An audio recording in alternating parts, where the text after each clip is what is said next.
Sachar union বিএনপির একাংশের committee গঠন, সভাপতি শফিকুল ইসলাম সবুজ, সাধারণ সম্পাদক জহিরুল ইসলাম সরকার, সাংগঠনিক সম্পাদক ইব্রাহিম হোসেন। কচুয়া থেকে রাজীব সরকারের পাঠানো তথ্য ভিডিওচিত্রে দেখুন বিস্তারিত। মঙ্গলবার সন্ধ্যায় কচুয়া উপজেলা বিএনপির একাংশের উত্তর অঞ্চলে বিএনপির সাচার কার্যালয় এই কমিটির অনুমোদন দেন কচুয়া উপজেলা বিএনপির উত্তরাঞ্চলীয় বিএনপির সাধারণ সম্পাদক ইউসুফ মিয়াজি, সহসভাপতি আব্দুল খালেক, সাংগঠনিক সম্পাদক অ্যাডভোকেট নজরুল ইসলাম, নবনির্বাচিত কমিটির সভাপতি শফিকুল ইসলাম সবু, সাধারণ সম্পাদক জহিরুল ইসলাম সরকার, সাংগঠনিক সম্পাদক ইব্রাহিম হোসেনকে নির্বাচিত করা হয়।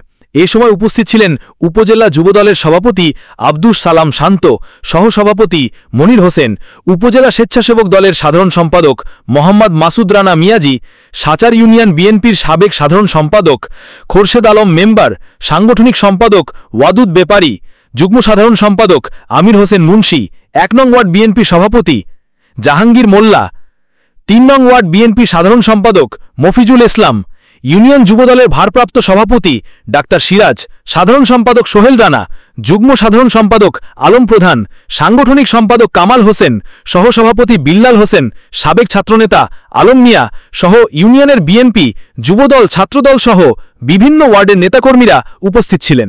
গর্ব, কচুয়া গর্ব, ভাইকে ধন্যবাদ।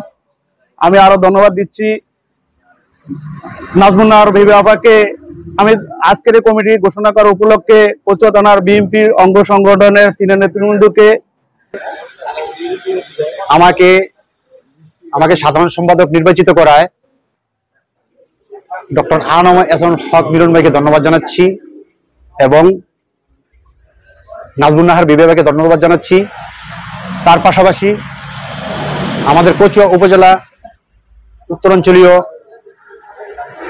সাধারণ সম্পাদক ইউসুফ মিয়াজি এবং আমাদের সাচারের প্রাণপ্রিয় নেতা অ্যাডভোকেট নজরুল ভাইকে আমি ধন্যবাদ জানাই। আজকের এই কমিটি ডিক্লেয়ার দেওয়া মিলন ভাই এবং বেবিয়াফাকে অনেক অনেক ধন্যবাদ। আমাদের অনেক থেকে সভাপতি বানানোর জন্য আমার থেকে অনেক যোগ্য লোক ছিল, তাদেরকে এই জন্য এই জিনিসটা আমি ব্যাখ্যা দেওয়ার কারণ নাই, কারণ একটা ভুল ছিল। সবু দুকন ইব্রিল যেহেতু জিনিসটা চেঞ্জ হয়েছে এবং এই জন্য এই জিনিসটা এতদিন পুরোপুরি হয়েছে। তো মিলন সাহেব যেহেতু বলে ফেলছে, এটার সাথে তো আমাদের যেহেতু আমাদের নেতা সে বিপদ করার কোনো সবুরে হঠাৎ করে আমি সভাপতি বানাইছে, কেউ আমরা বিরোধিতা করতে পারছি। এই দিনে সারা দেশের মানুষ একত্রিত হওয়ার কারণে শেখ হাসিনার দেশ পলে গেছে।